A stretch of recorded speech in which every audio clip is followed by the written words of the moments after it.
Bona tarda, com estem? Ja estem aquí, ara començarem el programa. Ima, prepara ja tot el que tinguis que preparar, que comencem immediatament. El misteri.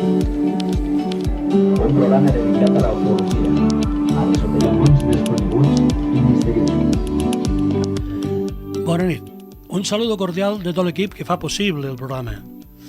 Avui us parlarem sobre testimonis d'èlite. Ho farem amb l'investigador i periodista Manuel Carballal, director de l'Ojo Crítico.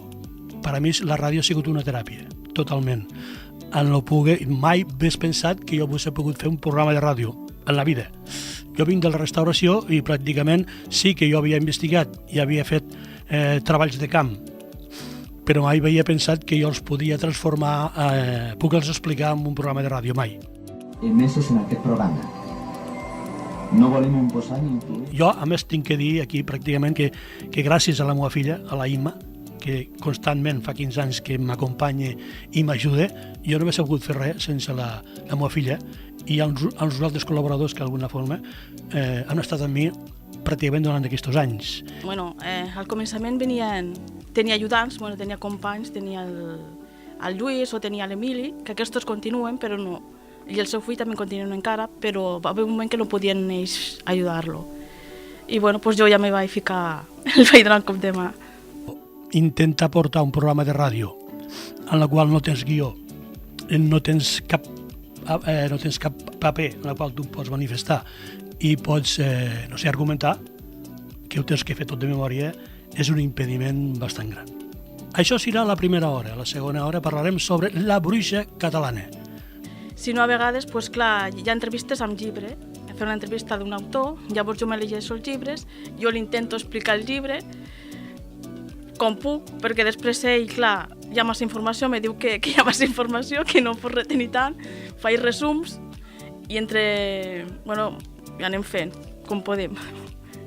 Jo solament demano a la gent que un dia, una hora, vagin pel carrer amb els ulls tapats.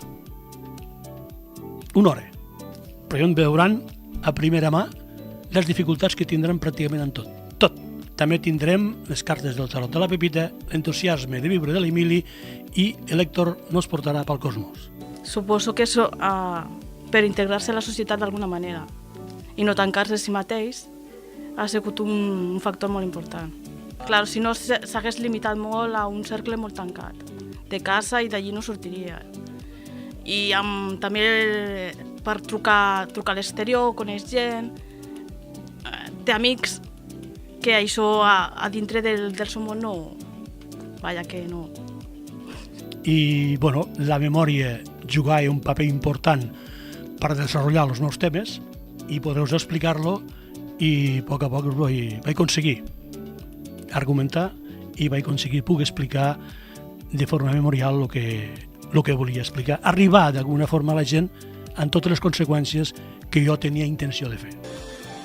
Des del Picat Ràdio, benvinguts a la nit del misteri. Quan ell veu una pel·lícula, per exemple, tu li tens que anar descrivint les imatges i a la tele li tens que anar descrivint el que passa. I a la ràdio aquest efecte no el necessita per a res. Sí, és la ràdio de proximitat. O sigui, el que me pareix interactuar d'alguna forma amb les persones que coneixo, pràcticament d'aquí del poble, i que pots intercanviar opinions, inclús invitar-les aquí a poder explicar les coses que els han passat, que són moltes. Jo crec que la ràdio té un futur, no s'acabarà mai, ja fa 50 anys que intenten acabar amb la ràdio, i no hi ha manera. Al contrari, les ràdios tenen cada vegada més audiència. Parlem d'horàries de primer nivell, tenen 700, 800 i 900 i més d'un milió d'audiència diària. Això no té un significat. Té un significat que la ràdio perdurarà molt de temps.